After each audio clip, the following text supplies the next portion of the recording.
Good morning, Facebook family and friends. This is Saturday morning with Dr. Mama Rosie Thompson. A little bit, not really under the weather, but we're not at the lake house because we've been sharing COVID. Jim started it out. We all went to that concert last Friday, and Jim had COVID right after. And I don't even know when this stuff starts. It just comes when it wants to now. I thought that if somebody got COVID, you get it, right after you were in the vicinity of it. But I guess that's not so, because his wife, Cindy, was diagnosed positive yesterday. So it's a week later, her birthday. Happy birthday, Cindy. Anyway, I haven't tested positive, but I do have the symptoms because of my asthma and my other health concerns. My doctor's saying to still quarantine until the symptoms get better. My throat is a little bit sore. A few little things, nothing to worry about. But I just wanted to share that with you. So if I sound a little raspy this morning, that's why. Anyway, good morning. Thank you all for joining this morning. I really appreciate you taking the time out of your day to join us on Saturday morning with Dr. Mama Rosie Thompson. Today is August 17th. Our topic, I don't know for how long, we'll still becoming our whole authentic self. Today we're going to talk about sticking to our standards. We did talk about standards, and we talked about standards last week. For the past couple of weeks, we've been talking about standards. And then today we're going to go into talking about our core truth. That's going to be I think it's going to be really important for where we're going and what we're trying to do in life. As I said, thank you for all of you that are joining today right now with me, those who will see this video later. And for those who will go on YouTube and watch this video, I really appreciate you taking the time out to come and be with us. Last week, we completed our discussion on standards. So we talked about ways to measure our standards. When we're trying to address how well we're following our standards, we look at our behavior. Our behavior is always going to be important when we're talking about how to follow our standards. And after you've created, we talked about that list of your personal standards that we want to follow. We create the list of major actions we took throughout that day, and we look at the actions that we took that day, and we ask ourselves if they align with our standards. Particularly we're looking for acts that are the exact opposite of the standards that we set for ourselves. One thing that I have been doing, as I say, I apply this to my life, and one thing that I've been doing lately, if I want something that I normally don't eat, like, Pete, wrong for selling those cinnamon rolls with the white ice, and then wrong for selling those, and I do love them. So I ask myself when I go to Pete, I say, is this aligned with where I'm trying to go? Is this going to take me where I want to go? No, it's not. I know those cinnamon rolls really high in carbohydrates, so they won't take me to where I want to go. So do I really want them? If I really, really want them, I buy the cinnamon roll. If I can say to myself, you know what, I'm okay, I don't buy them. So it's not, like I said, it's not one size fit all, and we don't give up to things that we enjoy, but we kind of pay attention. We're going to what we're really doing, and all of this is about paying attention. And we note, when we do this, we note how many acts we have are in alignment, are questionable, and which are completely contrary to our standards. When we review our standards, we consider our actions again. And as I said before, we look at our standards, we look at our actions, see what we're doing. Do they align? Sometimes they may not align, and it doesn't always mean because they're not aligning that you're doing something wrong. Excuse me. To measure our standards, we ask ourselves, are our compliant actions increasing? Are they decreasing? Are they staying the same? And then we make changes if needed. When I go to Peace and I look at those cinnamon rolls again, and I'm trying to see, am I still buying as many as I used to buy? Have I changed? Am I eating that pint of Haagen-Dazs? Have I cut it down to? Sometimes I find for me that sometimes when I get a taste for something, I want something really, really bad. All I need is just a little bit of it. Okay, and then we want to talk about sticking to our standards, how we stick to our standards. So we stick to our personal standard. It requires consistent efforts, and we have to be aware. We have to know what we're doing. We pay attention to what we're doing, and that's really in our life. I think that's the most important thing. And the most of what we do, if we pay attention and we're aware, just being aware of what we're doing, being aware of what we say. I think I mentioned this last week. I had a young lady say something to me that I felt was really disrespectful. I felt that it was really out of order. And then when I talked to her again, it was almost like she never said it. And I realized because of this, there was a time I would have been upset about it, saying to myself, how you coming in my face today after you know what you just said. But now I realize that people don't know People are not self-aware. They don't take the time to hear what they're saying. They don't take that time to be self-aware enough to make sure that what they're saying is what they want to say, what's lining up even to their standards. Maybe they haven't even considered having standards. Maybe that's it. But now I'm not so harsh when I judge other people, because I realize sometimes that they don't know. They really don't know. They may have the authority, they may have the power to do and say what they're doing, but they don't know the consequences of what they're doing. That could have ended a friendship. That could have been a great friendship, but because we're unaware, because we're just doing things off the top of our head and saying things off the top of our head, it can actually damage people. It can in friendships that could have been really great friendships. You never know who is in your life and for what reason. You never know what person is going to be there for you when you need them. And when we are not aware, we say things, we're breaking off relationships and friendships with people that we may want to keep in our lives, unless you got a line of people outside waiting to become your best friend. That may not happen. So we want to always pay attention, always consider.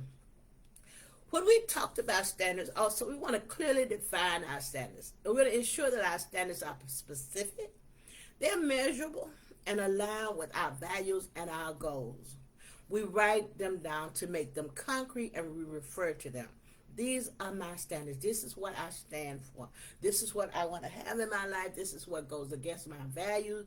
This is what's important to me. Remember, we are self-caring. We are not trying to put other people out of our life, but we are taking care of ourselves. That's what this is all about. It's all about taking care of ourselves. That's what we are doing.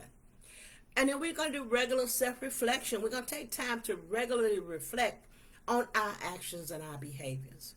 We're going to assess whether they align with our standards. And are we looking for those areas of improvement, and we're doing something about them? When we talked about setting achievable goals, sometimes we break down our standards into smaller, actionable steps.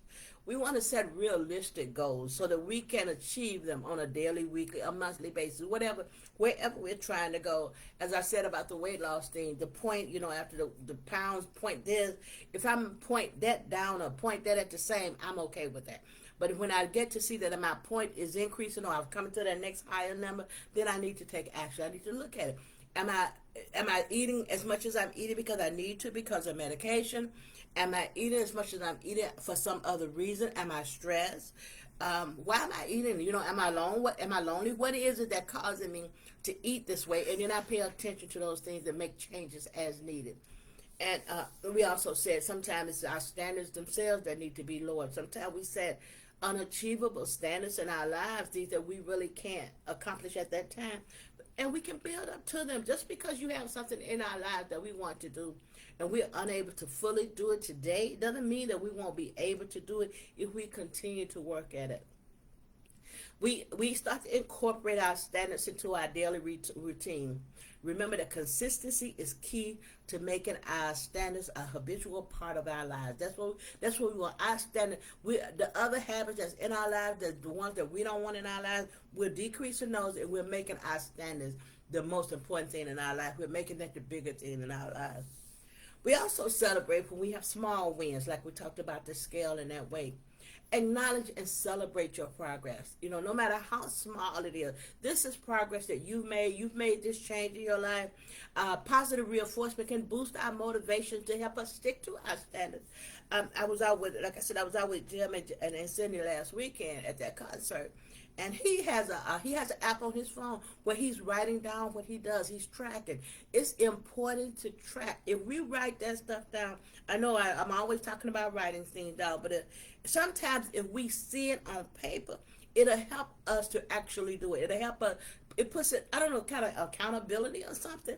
But it really works for me when I write things down. When I write things down to say, this is what I want in my life. I used to see my sister, one of my younger sisters, and she used to have these post-it notes in her house. And I used to always wonder, why she got all these post-it notes everywhere? But now I don't have post-it notes, but I do have reminders around. I have things in my house that reminds me, this is where I want to go. You see them on the wall over here when I say, believe in yourself and anything is possible. And never give up. Those things are important. This is how I choose to remind myself. Okay. So we're going to adjust when it becomes necessary. It may become necessary in your life for you to make some adjustment. Life circumstances are always changing. So our standards may change, but we may want to be flexible and willing to adjust our standards as needed to ensure that they remain relevant and achievable. Is this standard relevant to where I want to be? Let's say that this person was trying to lose 10 pounds and they actually had this standard in place. They didn't eat ice cream, whatever, carbs.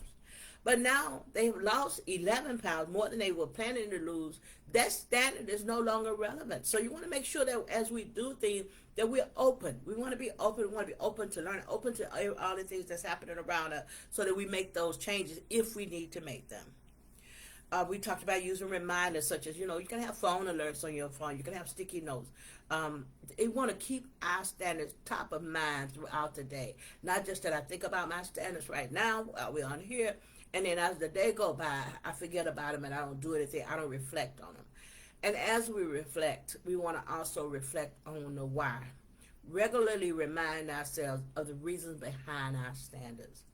Understanding the deeper purpose and benefits can strengthen our commitment to upholding those standards. And will help us to stick to them. It'll help us to live that purpose-driven life. Our life become purpose-driven because we're living our lives according to our purpose, according to what we really want to have in our life. Excuse me. We can also seek accountability.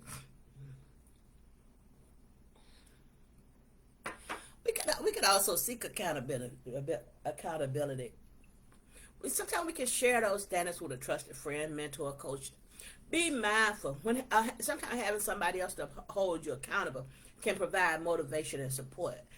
In my case, and a lot of times, I don't really seek outside accountability because sometimes you get people that, your friends or mentors, and I'm not saying that they mean it in the wrong way, but sometimes they give you that coaching that they don't take for themselves. I don't care for that. I don't care for you selling me what you won't buy. I don't care for that. So if I see this in your life, first of all, I guess I shouldn't be looking to them for accountability. But sometimes when you find people that you call your friend and you're going to them because you're looking to them to help you stay on top of things, and they become worse than the issue that you're trying to, the standard that you're trying to uphold. For example, you're trying to lose weight. I guess I'll continue to use that. You're trying to lose weight. And you're talking to this friend and you're saying to this friend that, I'm trying to lose weight. I'm not going to have this. I'm not going to eat carbs. And then they start to tell you, well, fruit is good for you. That's not, I don't know if that's what you want, but that's not what I like. Or they start to tell you things like, I thought you were trying to lose weight. That's not the accountability that you're looking for. You're looking for someone to encourage you, to help you know that you can do that. Even if you eat ice cream today, you can get back up. That you're looking for that motivation, that type of encouragement, that type of motivation, that type of accountability. The ones that's taking you out to eat, but making sure where you go out to eat is not just a fast food where they're selling fried food. We're going out to eat. We want to make sure. I saw that they had these steamed vegetables, and I know that you're looking to lose weight. Doesn't mean that you get to the restaurant and order the steamed vegetables. You may not. Because our lives belong to us. I guess that's what I would do. Our lives belong to us. How do we use our personal standards? Make sure the standards are yours. My standards belong to me. And they align with your mission and your goals. Make sure when you set a standard that it belongs to you. Not somebody else's opinion of how you should be, but yours. They belong to you. We are individuals, created individually. With our own mind. We have our own goals. You don't know what I want to do. You don't know where I'm headed. Even when I share with you, you still don't know the depth of what I'm headed, the depth of where I'm going, the purpose behind what I do, the reasons behind what I do.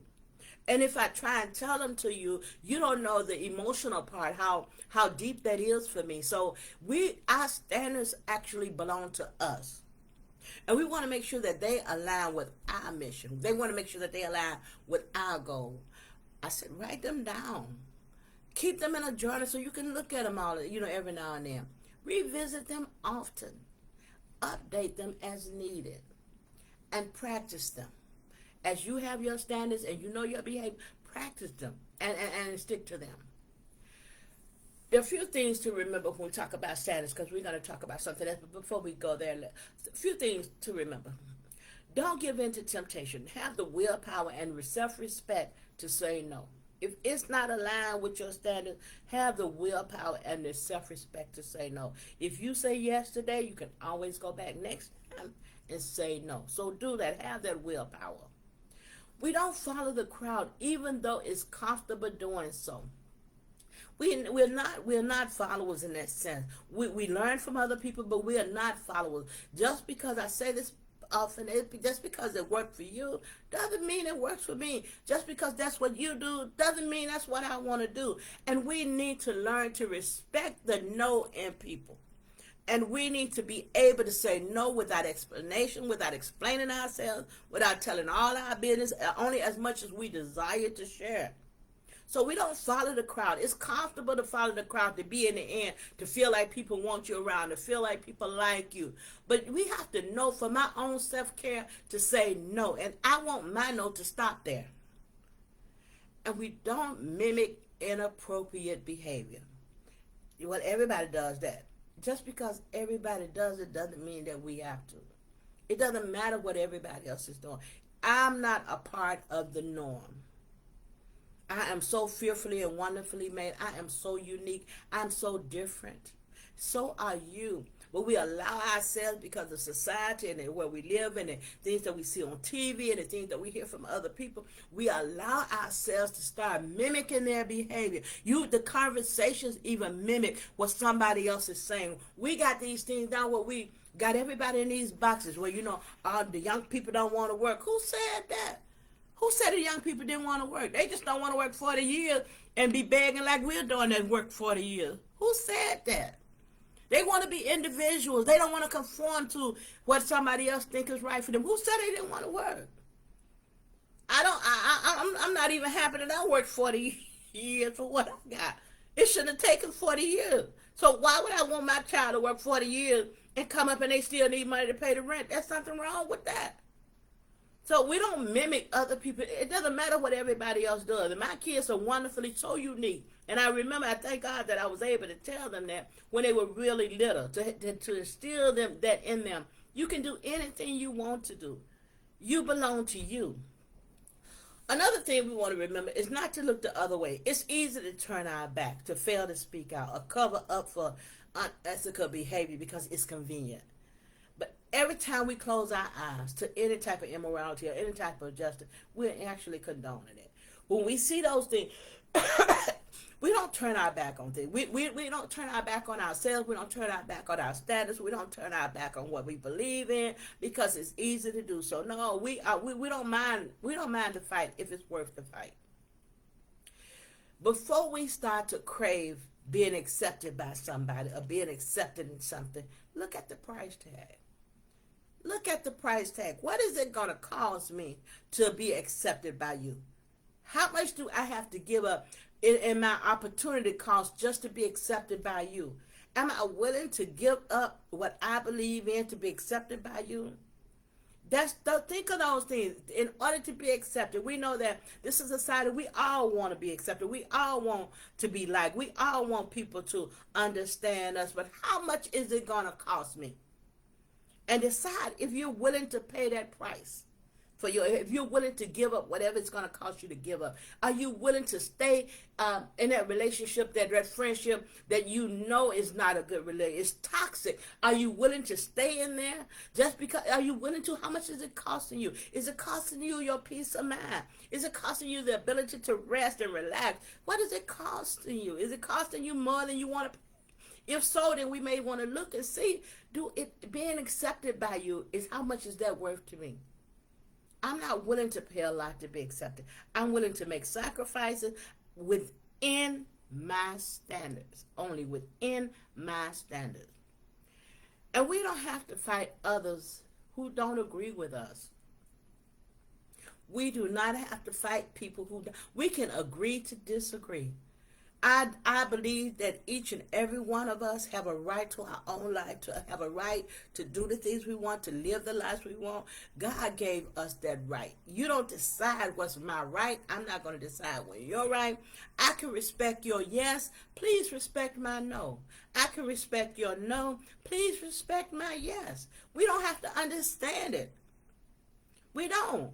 And as I say, when we don't fight. There's a saying that says, if we wrestle with pigs, you both get dirty, but the pig's gonna like it.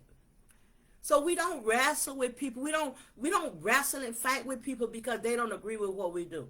We have this, and then we are also we want to control our emotions. We don't want to lose our temper. If you're upset, when you get upset or angry, you're having this conversation about whatever it is. You've set your standard. This is who you are. And somebody's going against it. They don't feel that you should be that way. They don't feel that you should say it that way. They don't feel like you should do it that way. Count to 10 before you communicate your feelings. Count slowly to 10. And if that doesn't work, count to 20.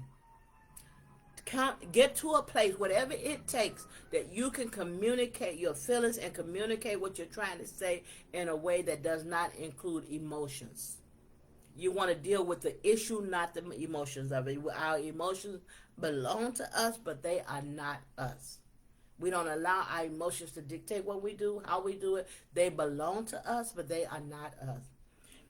Another one is said, don't take shortcuts. Never act unethically to look good. I'm not going to be unethic to look good. I don't have to look good to anybody to cover my behind or to get what we want. We don't act unethically for anything. This is who I am. This is who we are. Those prides, when we act unethically to get what we want, to cover our behind, because we're so concerned about how we look to other people. Those prizes are not those are not our aim. That's not what we aim for on here. Our aim is to live with honor and integrity. Even though we won't win all the time, we are aware, we are conscious, we know that we won't win all the time. It's okay, but we choose to be true to ourselves, and we choose to be true to what we value. Unless we do not compromise our values. Some people will try to impose their way of thinking on us. Always happen, you'll see it. Just remember that debates are not won by force. They're won by the presentation of a better argument. They're not won because you keep telling me what I should do and how I should do it, but you show me how this is a better way of doing it. And then it's up to me if I agree or disagree. My values are not up for debate because they are my values. My values are not even up for discussion because they are my values. And we have a right to that. We can have that.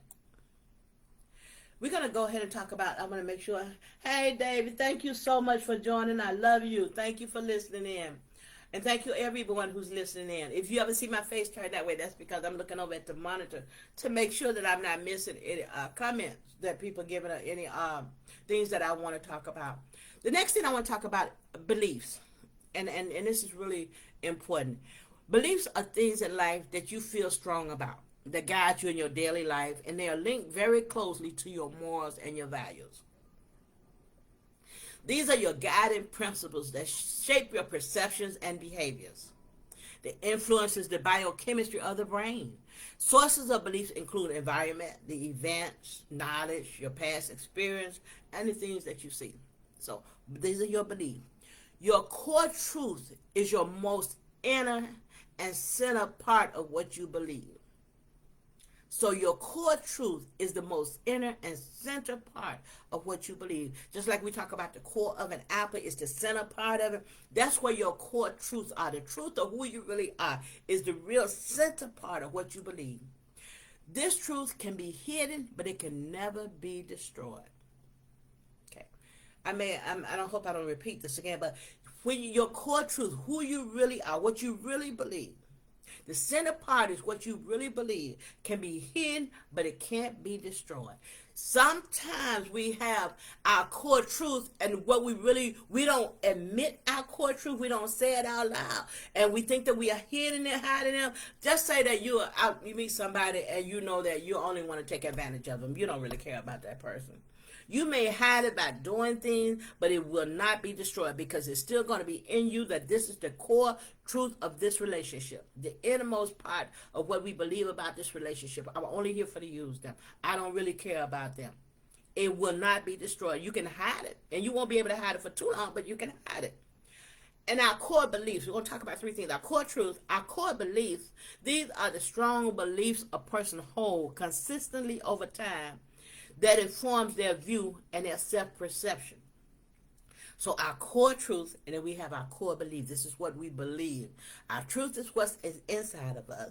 And then we hold this to be the beliefs. And we are going to give an example in a moment.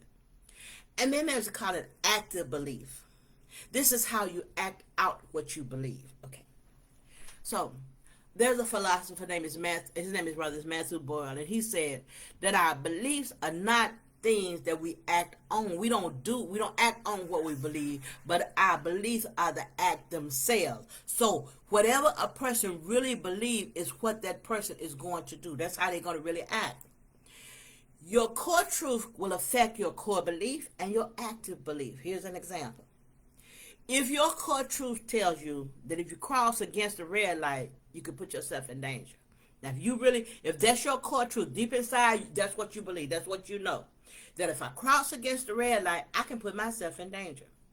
Now, the core belief would be that I should always wait for the light to change. That's what I believe. I believe that I should always wait for this light to change to green because I believe, my truth is that I can put myself in danger if I don't.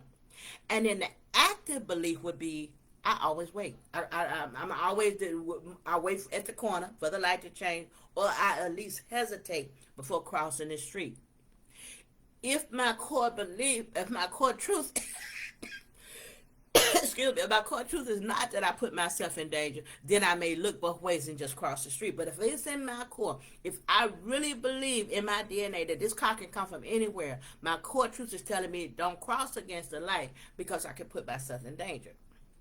Okay. Here's one on a more personal level, okay? If your core truth tell you that you're not good enough, this is where we work a lot of becoming our whole authentic self and dealing with things such as this. So if your core truth tells you that you're not good enough, your belief can be activated by some friend telling you that they cancel plans. Well, I'm not going to go. You got plans to do something, they change their plan.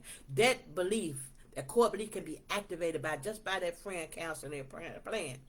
And this can lead us to thinking that nobody likes you. Feeling depressed and lonely. That's why it's going to come out. Ultimate engaging, maybe in binge eating. So when our core truths, when our active belief doesn't align with our core truth, we may need to go back and see if this is really a truth for me. If this is something I really believe. If this is my core truth. If this is what's inside of me. That's what it is, the core of who I am. Pay attention. We got to pay attention to our lives. And we want to see if mostly every problem we have in life can be traced back to some type of unbelief or some type of problem with our core truth. With our core truth. My core truth don't tell me that planes can't fall out the air. I know they can. I believe they can. You can't tell me they can't. That's my core truth. So I only fly. Now, so I'm really careful about which airline I choose. I'm trying to look for the one, I don't know why, but I'm looking for the bigger plane. I don't know why I think that's a better plane, but I'm looking for the bigger plane. And then I only fly when it's absolutely necessary. So my action shows that that my core, that's really my core truth, that I don't think planes are always going to stay in the air because I act on that. I only fly when it's absolutely necessary. Our core truth, the core truth that we hold, they belong to us. They're your core truth. It's not what somebody else thinks, but this is your core truth. Our core truths about ourselves are actually 100% unquestionable. It's my core truth. That's what I believe. I believe that planes gonna fly, will fall out the sky. Now you can say, well, I had a manager who tried to help me one time, and she said to me, she said, well, just know that pilot didn't get up in the morning thinking that he was gonna go crash that plane. Well, I don't know that. He may be depressed. Wife don't treat him right, and he just feel like he gonna end it all and take some people with him. I don't know that. That's not my core truth. But if that's her core truth that gets her to fly and gets her to feel comfortable doing so, she has a right. So our core truth about ourselves are unquestionable when it comes to somebody else. You don't have to have the same core truth I have. This is my core truth, and these are our core truth. And I always talk about a list, but this one you don't have to keep. This one you don't have to keep, but this is what I did for mine.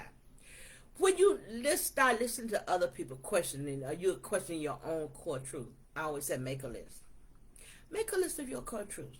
What are your core truths? My core truth, I wrote mine down to share with you. My core truth is I'm intelligent, I'm creative, I'm respectable, I'm very likable, I'm compassionate, I'm ambitious. I'm someone with very strong work ethics. I put my all into everything I do. I have a great sense of humor. I'm brave, even though I don't like flying. I'm brave, very brave. Because I don't like flying, but I fly. I do those things that I'm afraid to do. I'm very brave.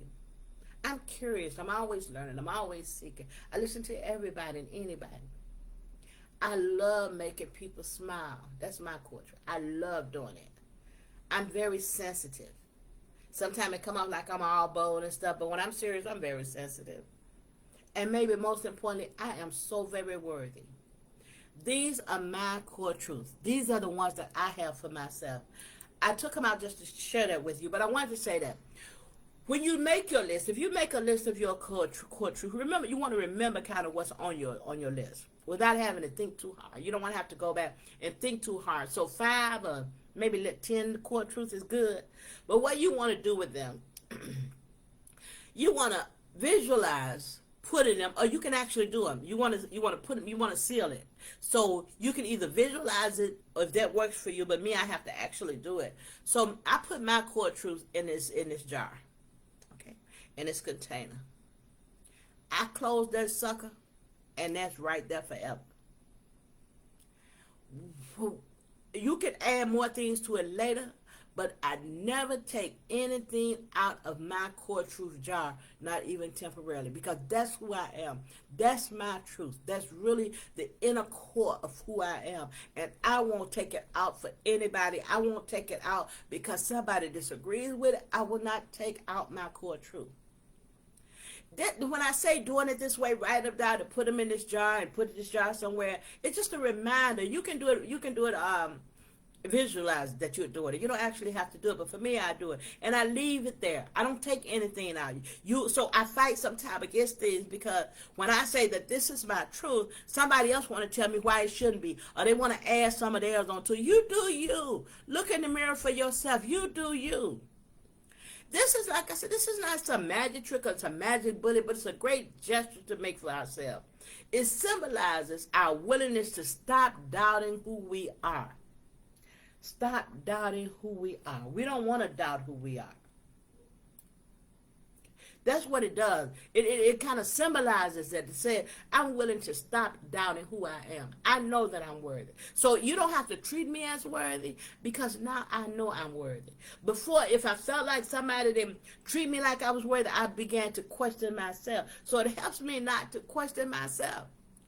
Because here's what we sometimes do unwillingly. We've been allowed almost every circumstance in life to make us take out, examine, or question the very existence of things that are always true about ourselves.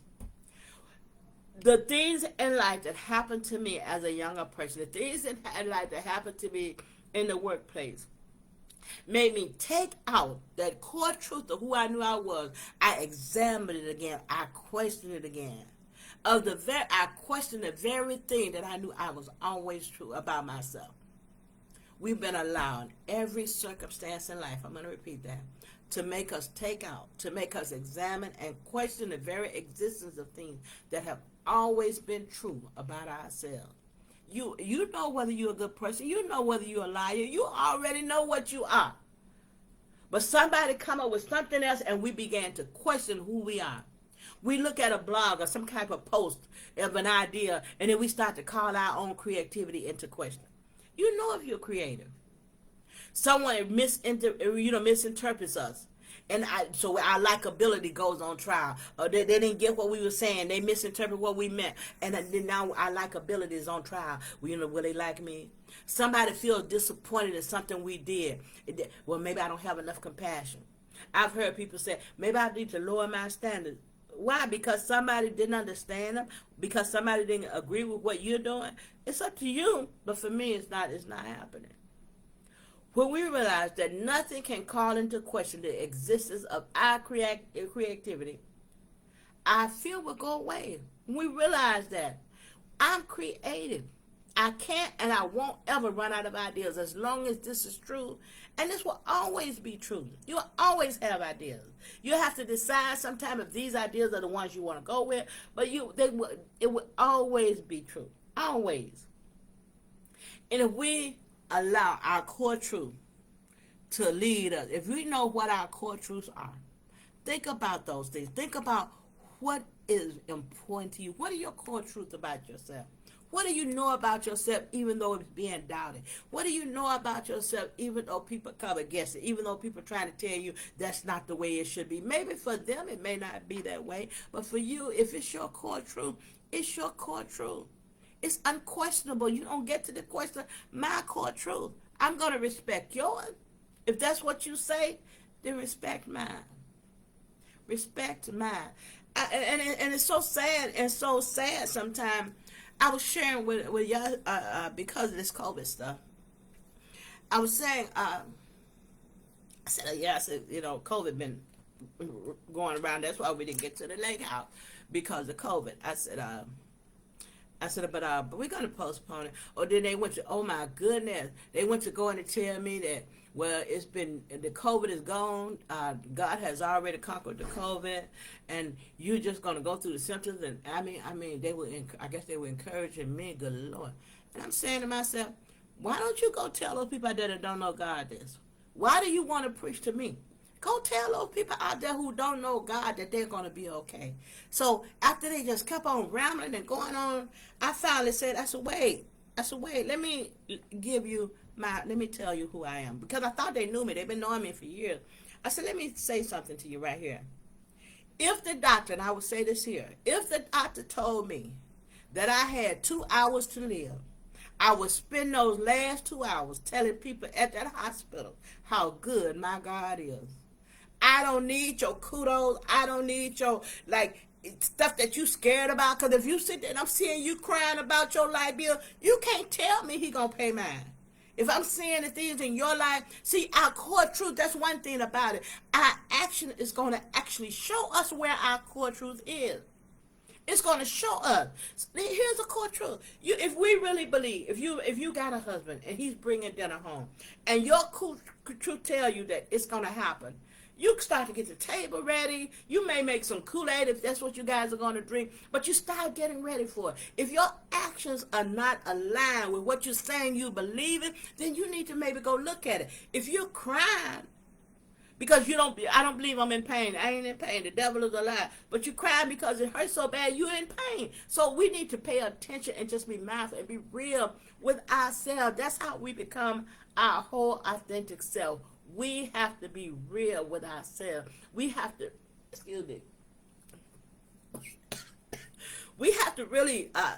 really consider things, and we have to really take that time to know ourselves. Think about our core truth as we apply our standards and we uphold our standards, and we go about becoming our whole authentic self. It's a lot going on, especially for those of us who've had traumatic situations in our lives.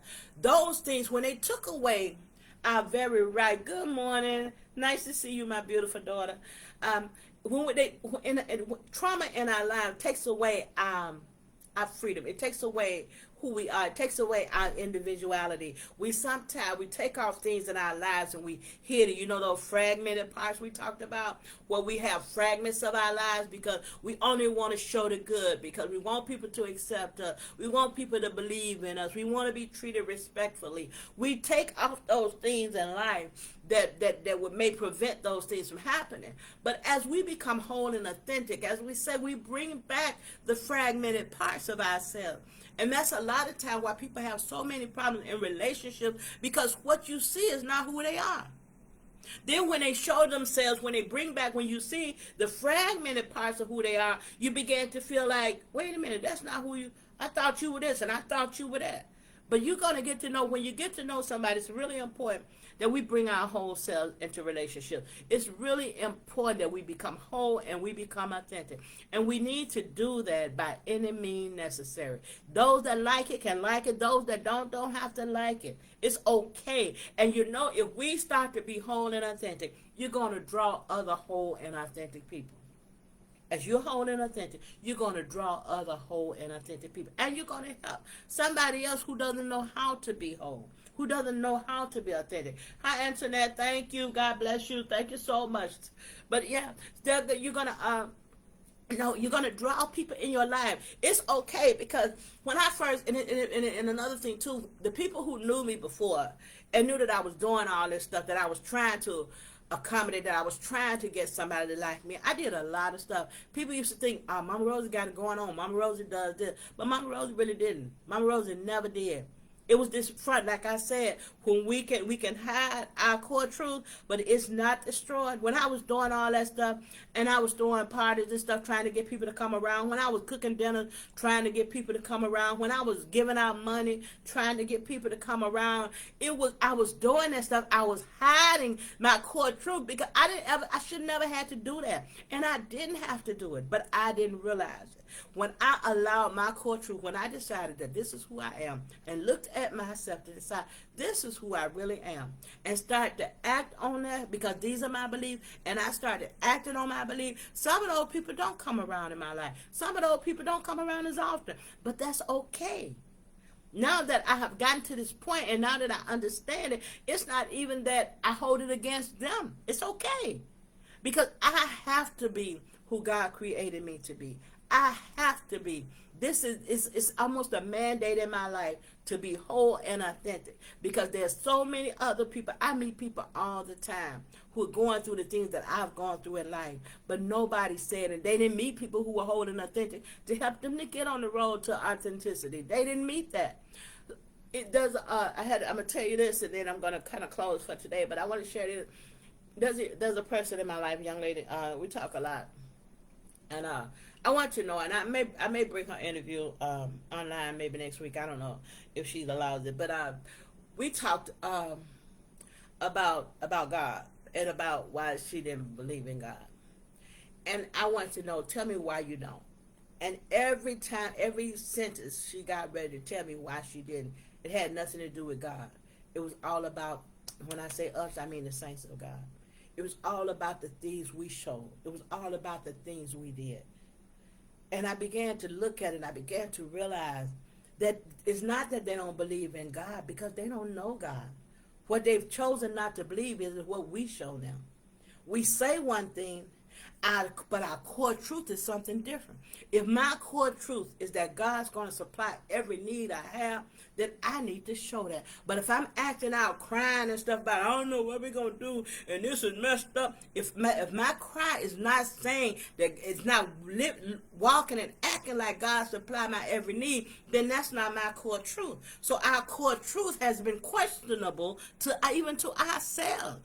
They should never be. Our core truth should never be unquestionable, because our core truth should be what we do. I should live and walk in what we do. How can I say I love you if that's my core truth, but you see me doing things that will hurt you? That was like people who do this. We love our children. I think it's a great example. Amen. Good to see you, Minister Payne. God bless you. Good to see you, Emily. Excuse me. We say that we want our children to be well. We want our children to have a great life. We want good things for our kids. We want our kids to be able to have the things we didn't have. but we use their social security numbers and we open up accounts and stuff and we go get light bills in their name and don't pay for it. So then we're lying. It's a lie. How can I say that I'm looking for the best? I'm asking God to deliver my child. I'm asking God to deliver my kids from this or whatever they may be in, but I'm messing them up. They're not going to be able to live if they did get delivered, because we messed them up so much. So we really need to think about our core truth. We need to know our core truth. We also need to know our faith and what we believe in it. And then we need to see if our actions align with what we are saying. If not, we need to change it. It's not like we're wrong and it's just a dead end. No, it's not. It's not a dead end. We can always go and make changes if we choose to. If we choose to. Consider your core truth. They can be hidden, but they can never be destroyed. You're gonna sit there and say I love everybody, but you mean and rude and disrespectful to people. It's not. You may hide it for a while, but it's not destroyed. It can't be destroyed. So our core truth has to really align up with our actions. Our core truths about ourselves are 100% unquestionable. Once we know what our core truths are, once we get to that point and we decide this is what I believe, this is who I am, when we decide that we get that in our life, they're not questionable. So there's certain things in our lives, certain things that we don't do, certain things that we won't have. Because this is my truth. This is what I am, so worthy. I am whole. I am authentic. You can't take that away from me. I'm a safe place for myself. You can't take that away from me. I'm confident that I am enough. You can't take that away from me. Don't let people take away and have you question who you know you are.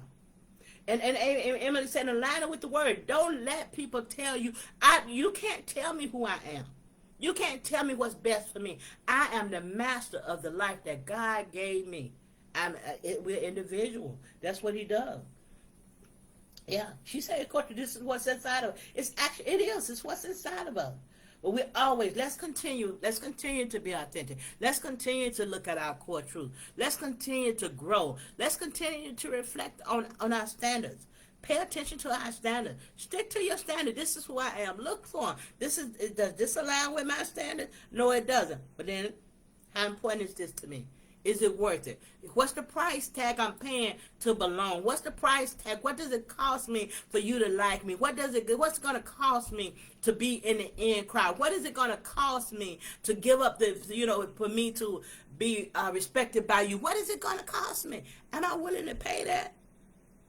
Do I crave acceptance so much that I'm willing to give up the things in my life, my core truth, so that you'll be okay? In my case, the answer is no. In my case, it's no. I want to say again, thanks everyone. I thank all of you. As I said, we're gonna keep over here with Mr. COVID. I was negative the other day, still having slight fever, I got a sore throat. But we do what God called us to do. I do this no matter what. And on Friday morning at 8 o'clock, I will be bringing the word. I'll be doing the word from the Lord. And then again, I'll be back on Saturday morning with Dr. Mama Rosie Thompson.